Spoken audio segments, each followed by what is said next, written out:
Samajwadi party के सांसद जियाउर रहमान बर्क को पूछताछ के लिए थाने बुलाया गया।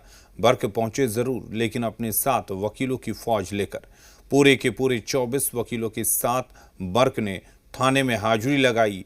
इस दौरान बर्क से 60 सवाल पूछे गए और पूछताछ के बाद बर्क ने कहा कि वो जांच में सहयोग करने के लिए तैयार हैं। लेकिन सवाल है कि पूछताछ ही तो होनी थी, फिर 24 वकीलों की फौज साथ ले जाने की जरूरत क्या थी? क्या बर्क को योगी का डर है? क्या बर्क को गिरफ्तारी का डर है, इसलिए वो अपने साथ इतने वकील लेकर चल रहे हैं?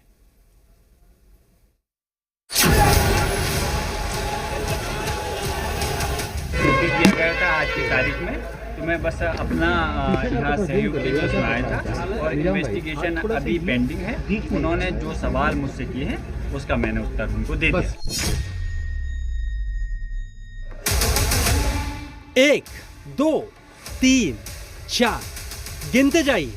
5, 6, 7, 8।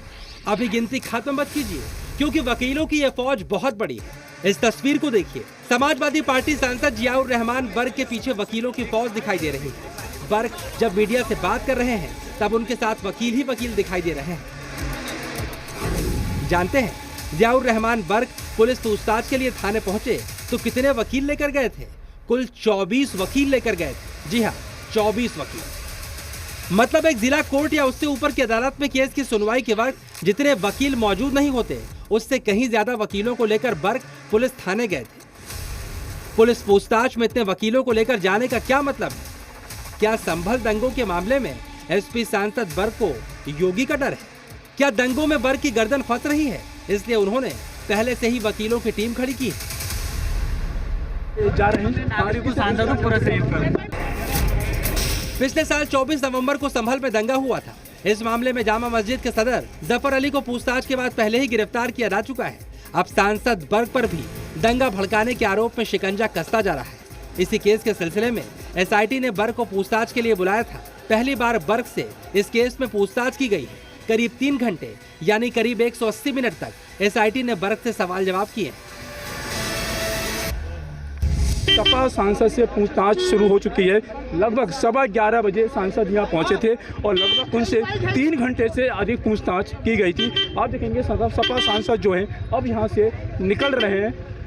आप देखिएगा, हाँ आप देखिएगा, सपा सांसद यहाँ से जा रहे हैं। सांसद को पूरा सहयोग करें। दंगों के केस में बर्क से जो सवाल किए गए, सूत्रों के हवाले से उसकी एक लिस्ट जी मीडिया के हाथ में लगी है, जिसके तहत बर्क एसआईटी के सवालों से सामना हुआ। एसआईटी के अधिकारियों ने बर्क से पूछा, विवादित ढांचे पर आदेश के वक्त आप कहां थे?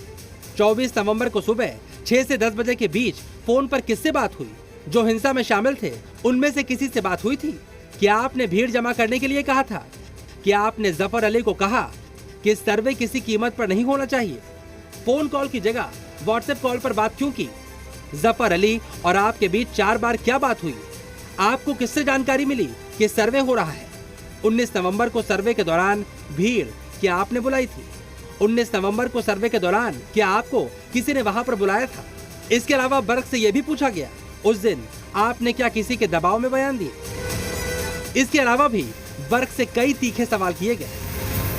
पूछताछ चली उनसे तकरीबन 3 घंटे के करीब पूछताछ। कितने सवाल किए गए?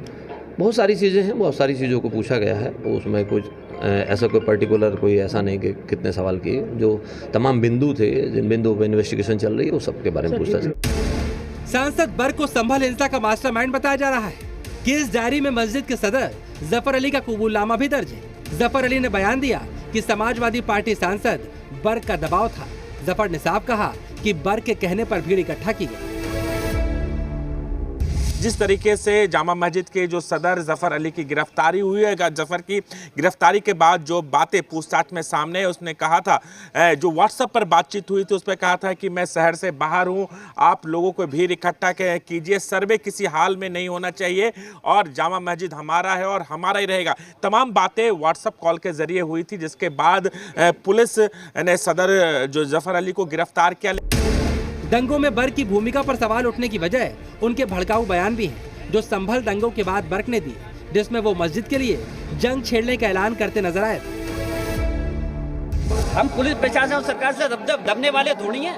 अरे हम इस देश के मालिक हैं, नौकर गुलाम नहीं हैं।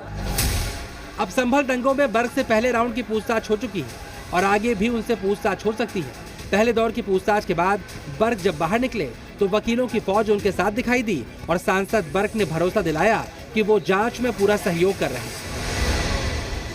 किया गया था आज की तारीख में, तो मैं बस अपना यहाँ सहयोग के लिए उसमें आया था और इन्वेस्टिगेशन अभी पेंडिंग है। उन्होंने जो सवाल मुझसे किए हैं उसका मैंने उत्तर उनको दे दिया। पिछले साल 24 नवंबर को संभल में भड़की हिंसा के मामले में सांसद बर्क की हिंसा में क्या भूमिका थी, इसके खुलासे का एक चैप्टर तो जफर अली के कबूलनामे ने कर दिया है। लेकिन क्या बर्क इतने तक ही सीमित थे या पर्दे के पीछे कुछ और चेहरे हैं जिनका बेनकाब होना बाकी है, जिसका पता लगाने में एसआईटी जुटी है और इसी सिलसिले में बर्क को पूछताछ के लिए बुलाया गया। जांच में जो तमाम तथ्य अब तक सामने आए हैं, उन तथ्यों के आधार पर कई सवाल जवाब किए गए, जिसका जवाब भी उन्होंने दिया। लेकिन ज़रूरत पड़ी तो आने वाले दिनों में भी ज़ियाउर रहमान से पूछताछ हो सकती है। राजू राज, जी मीडिया, संभल।